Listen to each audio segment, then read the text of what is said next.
Welcome to the Mystic and the Skeptic. In this week's show, we have honored to have as our guest Dr. Susannah Heschel, the Eli Black Professor of Jewish Studies at Dartmouth College. Her scholarship focuses on Jewish-Christian relations in Germany during the 19th and 20th centuries, the history of biblical scholarship, and the history of anti-Semitism. Her numerous publications include Abraham Geiger and the Jewish Jesus, the Aryan Jesus, Christian Theologians, and the Bible in Nazi Germany, and numerous articles and papers. She's also the daughter of one of my personal heroes, civil rights activist, and modern Jewish philosopher Abraham Joshua Heschel.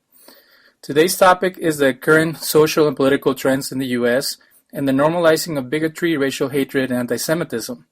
From the political provocateurs who mesmerize large audiences to irresponsible political leaders as well as celebrities who act as mouthpieces to radical groups, we are delving into this subject with desire to make sense of these trends and have our guests shed light on this subject. Dr. Heschel, welcome to our show. In the last year, there has been a resurfacing of anti-Semitism in the U.S. In an age of cemetery desecrations, Jewish community centers being evacuated often, a 45% spike in anti-Jewish incidents across college campuses, as well as other incidents in England, France, and Sweden, we believe it's important to discuss how racism, ethnic hatred, and religious persecution affect modern-day politics. Please tell us, what are the factors that have exacerbated this problem? Is it something which lay dormant and has been awakened for political purposes? Or is this a form of nationalism that has come to the forefront because of societal problems? Well, thank you, first of all, for inviting me to join you on your program. It's good to be with you. And I appreciate also the focus that you're placing on the rise of anti-Semitic and racist, not only language, but actions. And I'm speaking to you from Boston. And as you may have already heard on the news, there was a very nasty incident last night at a baseball game in Boston when some of the Boston so-called fans, I don't want to use the term, were sitting at the Fenway Stadium and made racist remarks, jeering remarks, directed against an African-American baseball player for the Orioles who were playing against the Red Sox. And that's been on the news all day today in Boston. I bring this up in part because we have a tone of being shocked by what has emerged in the last year in the United States. But when I think about what just happened last night in Boston, I have to say that on some level, I'm not shocked, and one should not be shocked, because Boston itself is a pretty segregated city. So how much of this is actually something new? How much is sort of coming to the surface, let's say? And how much is a continuation of what has been an American nightmare for a long time? But is it as bad as some people might paint it? You know, one of the subjects you're an expert on is Nazi Germany. Are there true similarities with what took place in the 1930s and 40s with our current political climate? Is this a fair comparison, or is it an exaggeration from some people? I think it is a fair comparison. It's a fair comparison because the kind of racism that one experienced in Nazi Germany didn't begin with murder. It began with words, with slogans that people tended to minimize. And so I think in that sense, yeah, it really does feel very similar to me today. And in that sense, yes, it is of great concern to me. I don't think that we will, in this country, repeat the atrocities that were committed in Nazi Germany. But I do think there's a reason we have millions of people visiting the Holocaust Museum in Washington every year, because we want to learn what happened then and try to gain a better perspective on the dangers that could emerge in this country and how we might react to them. And I think we take Nazi Germany and the Holocaust very seriously as Americans. Maybe one could say because we have a sense of innocence, American innocence, that we're the ones who fought against Hitler, that it couldn't happen here. And that, I think, is actually probably true. Democracy was very fragile in Germany before 1933. It had just started in 1918. We have strong institutions in this country. At the same time, it's clear that despite the civil rights movement and the feeling that we really overcame a great deal in this country, there is still very widespread, horrific bigotry on so many levels, some of it blatant, and some of it maybe even more dangerous because it's so subtle. Some of it is enshrined in institutions. Some of it people don't even recognize as bigotry. A lot of people wouldn't say, I'm bigoted. No. They would say, no, I'm not at all, but they are. And so it also makes it hard to address. And I suppose you heard about the police shooting of a 15-year-old unarmed boy, African-American boy, in a suburb of Dallas last night. Yet again. So, yes. So do you think that American culture is just kind of, it's like cyclical, like there's unresolved issues that keep coming up? Are these unresolved issues that keep coming up? Well, that's an interesting question and an important question. I guess I would then ask myself, well, what does it mean for something to be resolved when you say these are unresolved issues? What would it take? What does it mean? That's really a tough question because we did have a very intense civil rights movement in the 60s, and I think a lot of people felt that we had made enormous progress and that bigotry had been, if not entirely, at least largely overcome. At least the law was on our side, we felt. And yet now we're beginning to see efforts made, even at the highest levels of the federal government, to overturn some of the very basic voting rights that had been the goal, the achievement of the civil rights movement. And, we're talking now about members of Congress, members of state legislatures, governors. So, what have we achieved and what would it take? I wouldn't have ever imagined at that time, during the civil rights era, that anyone would ever try to take back what we had accomplished as an American country. Because there was a sense, ministers found that they couldn't preach segregationist sermons any longer. They had just didn't work. Even the President Johnson said, "We shall overcome." There's a sense that this is this movement that unified us, that we didn't want to be a bigoted country.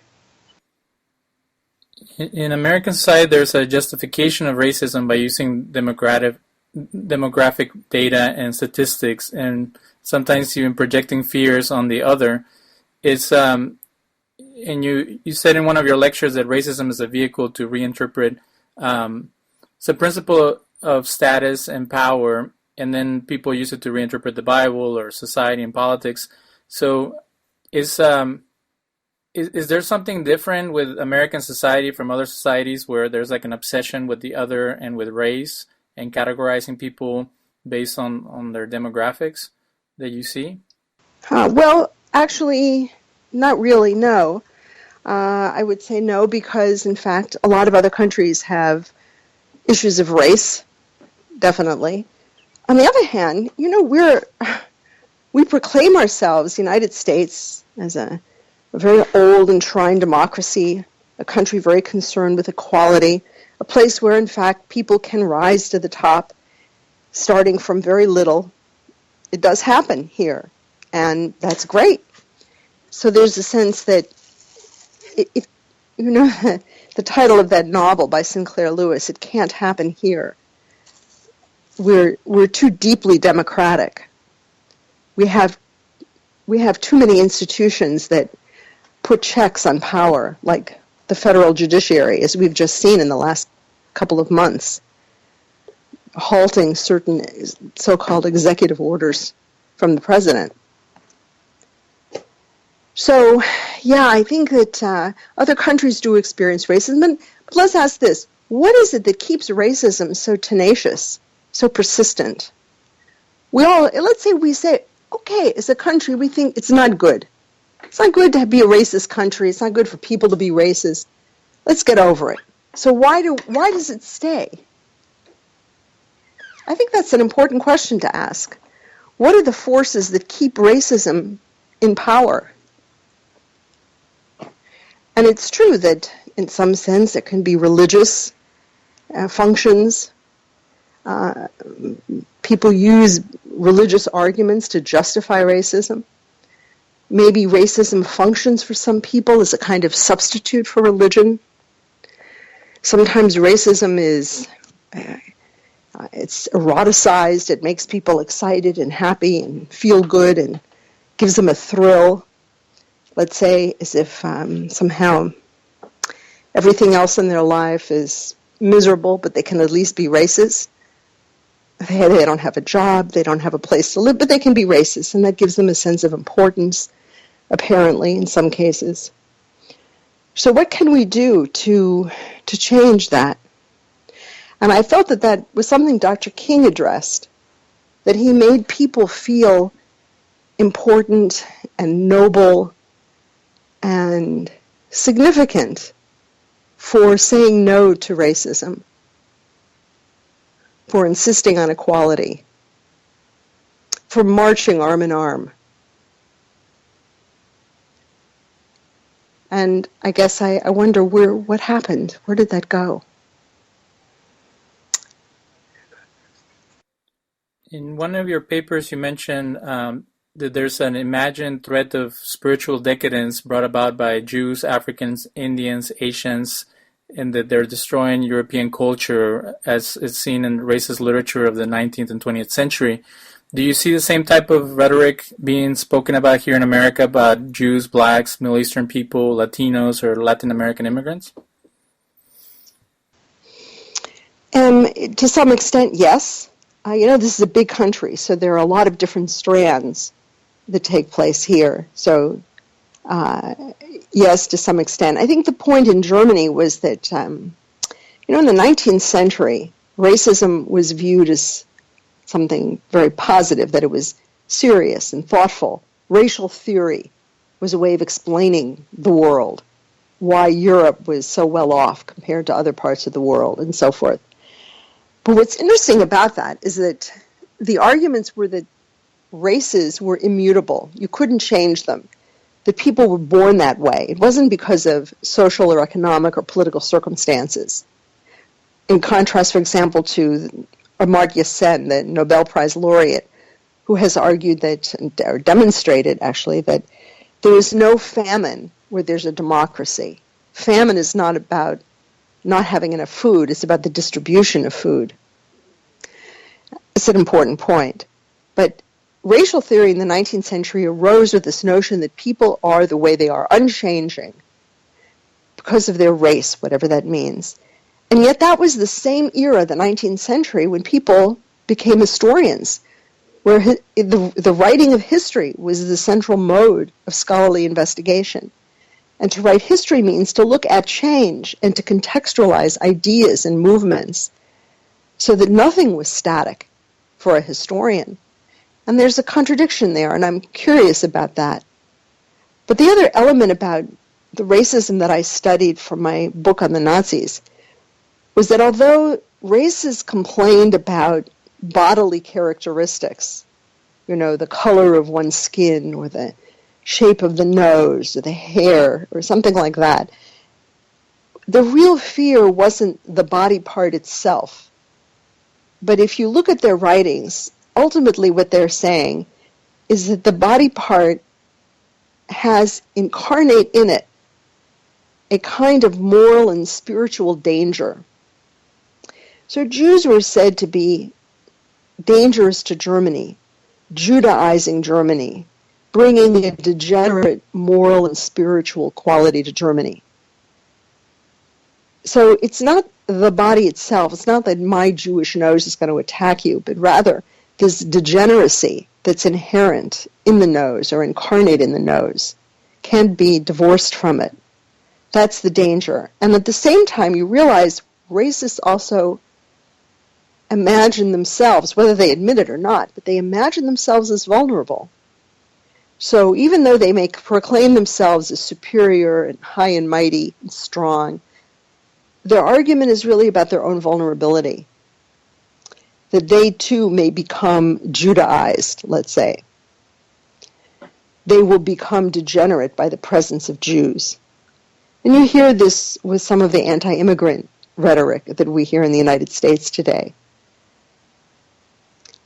I think today in the States there is perhaps a little bit less of the moral and spiritual danger of African Americans or Asian Americans or so forth, and more a sense of they're going to take our jobs away, they're going to attack the economy. My life is fragile, in other words. It's vulnerable. They will take it away from me. So the vulnerability is still present, which is, of course, complete nonsense, you understand. I'm just thinking about the attempted logic or illogic of these arguments. And them using it, the politicians using them to get the base to come and vote for them. So in one of your lectures, you spoke about bystanders. In Nazi Germany, people try to minimize the responsibility of the public, but didn't your father say that few are guilty, but we're all responsible? So if we see in our current political climate people being discriminated or mistreated or hateful speech, and we don't do anything about it, how much are we in cahoots with the people who are doing it? Exactly. And we need more speech these days. I think sometimes we have a tendency to just keep quiet or just swallow when we hear something really awful that we don't agree with, but we don't want to get into an argument. And that's a problem. I have a colleague, a friend, Ofer Ben Amos, who teaches music at Colorado College, and he described something wonderful to me. A particular speaker was coming to campus who was not a racist speaker, but somebody whose politics were offensive to him. And he and a few of the students simply wrote on a big piece of paper, "I do not agree." And they went to the lecturer, and when the speaker said some things that they didn't like, they just held up the piece of paper. So it wasn't a violent demonstration, but they gave themselves a voice, and the speaker saw it, and saw it over and over again, and it was effective on both sides. And that's a very minimal, small, little, tiny thing one can do. Very small. I know some people are afraid to be too loud, too outspoken, but this is a small way to start. And then one has to go beyond that. And I think that the United States right now is, in fact, energized. The question will be, all of those people who went to rallies and were enthusiastic when they heard vulgar, outrageous, racist things spoken by a candidate for president who then was elected president, what do we do with those people? How do we say to them, this is not right? In some sense, we have to be cautious to convince them without shaming them. They will eventually find out that what they thought they were voting for, in fact, wasn't. That they were, what's the expression? They were snookered. They were fooled by someone who used them. And that can be a very shaming experience.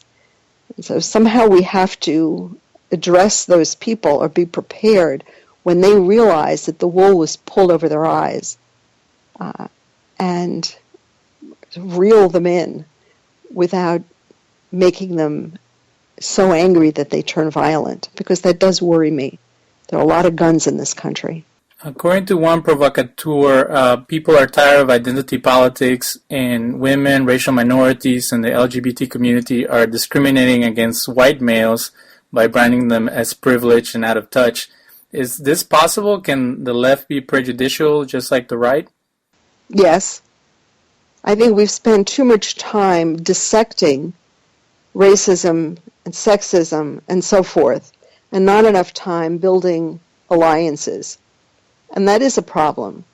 And it is a problem to say, I only can, or if I were to say to somebody, you cannot understand my experience as a Jew because you're not Jewish. Well, it's actually not true. I actually have to say that when I first went to Germany with a lot of trepidation and kind of holding my nose and not wanting to have anything to do with any German people, I went just to take a summer course in intensive German language that I needed for graduate school. But over time, it turns out that I formed very intense friendships with Germans who were not Jewish, they're Christian, but they were as deeply engaged in their history as I was. And there was a way in which they understood my very deep, horrific feelings. They understood better than my American friends, who had a lot of other things on their minds, including my Jewish friends. So I just don't think it's true that you have to have the identity to understand the experience. And I think it's also self-defeating politically. On the contrary, I want to say to people, you have to understand my experience, even if you haven't had it. You have to understand it, and you have to vote in a way that will help me in my life, as well as your life. Another issue that has been brought up is victimhood, how every ethnic group and members of different social identities are often portraying themselves as being persecuted. Are people fatigued by this rhetoric, and are there ways to communicate the plight of different groups without sounding whiny or... Yeah. Well, actually, I'll tell you a story. My father was never somebody who spoke about victimhood. In fact, he didn't speak about anti-Semitism very often at all. In fact, when he got together with Catholics, for instance, during the Second Vatican Council, he didn't reproach them and tell them, oh, these terrible things you said about Judaism, isn't it terrible, and so on. He didn't. He talked about, first of all, he talked about Judaism, talked about Jewish experience, Jewish history. And then he said, we have to look for things that we have in common. We as Jews have to express gratitude to the Church for what it has accomplished in Western civilization and what it's done for us as Jews in certain respects, preserving certain Hebrew texts, for example. And Christians, you have to realize your religion is not diminished by Judaism, it's enhanced.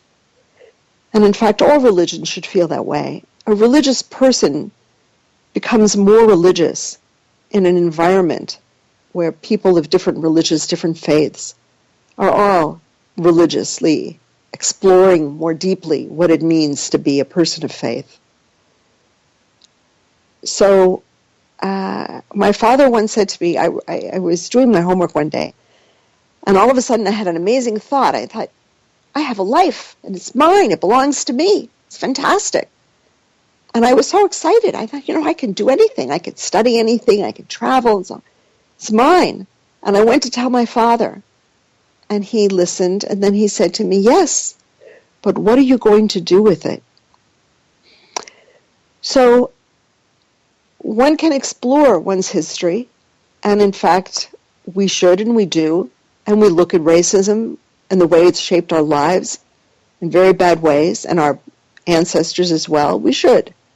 But then we have to ask, what do we do with that? What do we do with that experience, with that knowledge, with that awareness, with that feeling, that passion that comes? So I would say, yes, I know I've been a victim of sexism, but then what am I going to do with that knowledge? And how am I going to transform it into something that will help other people? So it's a first step, but it's not the last step. That's the problem. Definitely. The philosophical leaders of the far right criticize progressives for being too feeling-based and too worried about political correctness to address real social issues. Do they have a point, or are they just pandering to social Darwinist ideologies? I don't think that's a legitimate point at all. I think we, as progressives, are the ones who have introduced some very important changes in American society that have been to the benefit of all. One of them, for example, has to do with healthcare.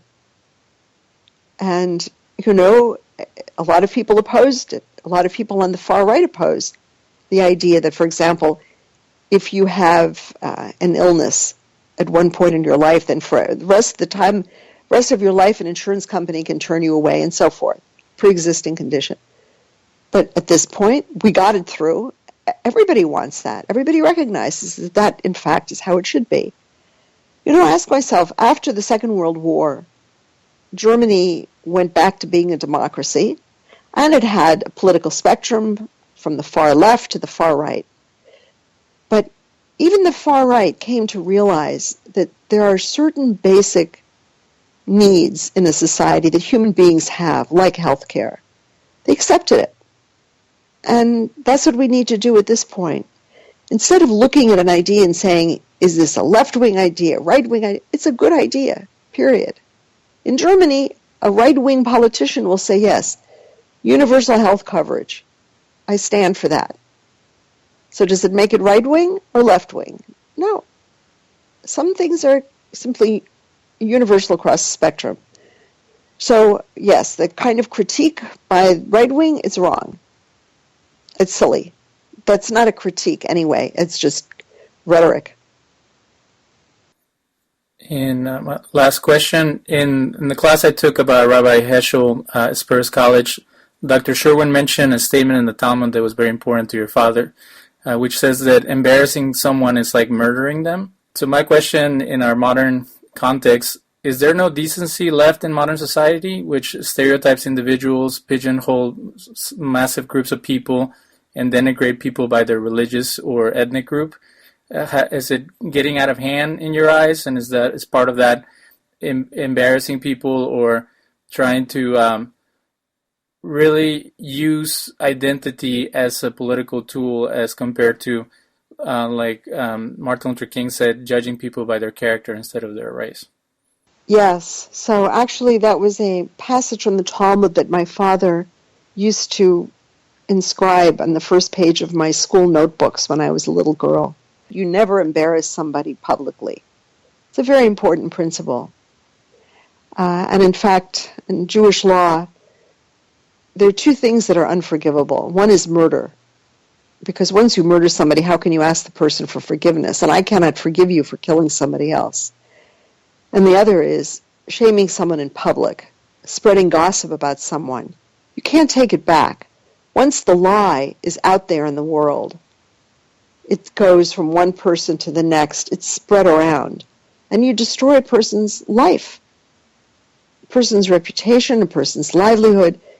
It's a terrible thing, gossip. And I think it's a very important lesson for all of us. You know that starting many years ago, 10 years ago or so, people started spreading the rumor that Obama was a Muslim.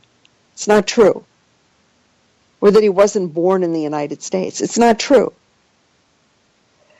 But these were lies.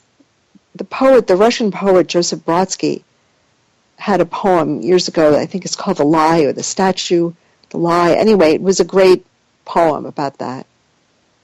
How people can even build a statue to a lie. What we need to do right now is to recognize that all of us as human beings want to live decent lives. We want to be surrounded by good people. We want our families to be good to us. And we want to have a happy life. And you can't have a happy life when you're angry, mean, nasty. It's not possible. When I read some of the racist literature from the Nazi period, I think, what kind of people were these? What kind of friendships could they have? Someone who's so nasty, who says such horrible things. I want to murder Jews. I want to take a gun and kill Jews. What kind of a person is that? I wonder what kind of family life did such a person have? What is that about? And so perhaps we need to remind our fellow Americans that we want to make a decent country for all of us. We want to live noble lives. And my father felt very strongly about that. He said that when he was growing up in his religious family in Warsaw, he said, I felt I grew up surrounded by people of religious nobility, which I think is a wonderful phrase, religious nobility. What really counts in life is the nobility of the spirit. So Martin Luther King and my father and many others have held up that model to us. I think people do respond with their hearts. We just need to remind them from time to time. They get a little off the path. We have to bring them back. Well, thank you so much for being on the show. We would love to have you back and discuss these important topics and maybe go deeper into some of your works and the research. One of the reasons we have the show is to spread good knowledge and good information, and hopefully we can impact some people. So again, we're very, very privileged to have you on the show. And again, thank you for coming on The Mystic and the Skeptic. Good. Bye-bye. And we'll be back next week with another show. Next week with another show. Next week with another show. Next week with another show.